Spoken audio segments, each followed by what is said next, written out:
Well, topping the news, to everything there is a season, a time to be born and a time to die. Today, it was a day to grieve the victims of Hurricane Dorian, which ravaged the islands of Abaco and Grand Bahama. Today, a ceremony was held on the island. Our Anthony Smith has the story. A somber day for residents in Abaco. After an 8-month wait to see their loved ones laid to rest, a funeral service has finally been held. A graveyard in Central Pines is the site where the last rites of 55 souls, unidentified, were read and lowered into their individual tombs. A moderating Archdeacon Keith Cartwright brought condolences on behalf of government officials.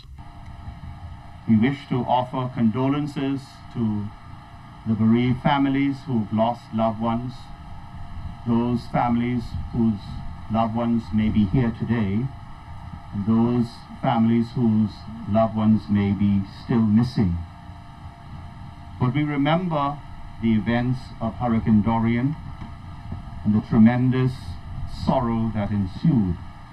But the service would not qualm that sorrow as many would have hoped, as shouts of protest broke out yards away from the burial site, where loved ones were barricaded and had to watch from the road. A lot of people, they have family members up there, although they weren't able to identify them.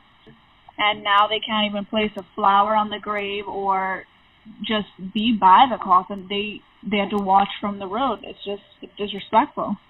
The funeral dredges up painful memories for many who had hoped that their loved ones would have been identified and memorialized much sooner.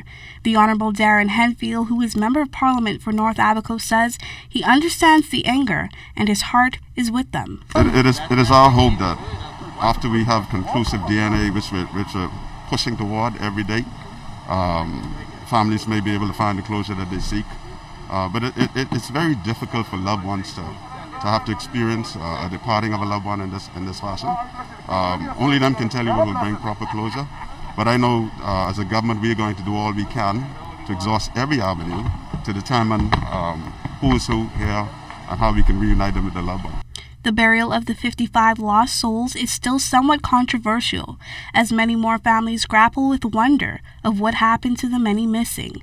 But there, in his message to the crowd, Abaco Christian Council President Egbert Tinker provided some kind of comfort to Abaconians still hurting. I don't know what happened and how our loved ones came to their change, but I know it was on the 1st of September 2019. Their change came. I don't know what time it was, but their change came. Somebody asked, "Preacher, well, how do you know?" Well, I can't assure you, but I know one thing. But I know we have a loving Father who loved them all and who cared for them.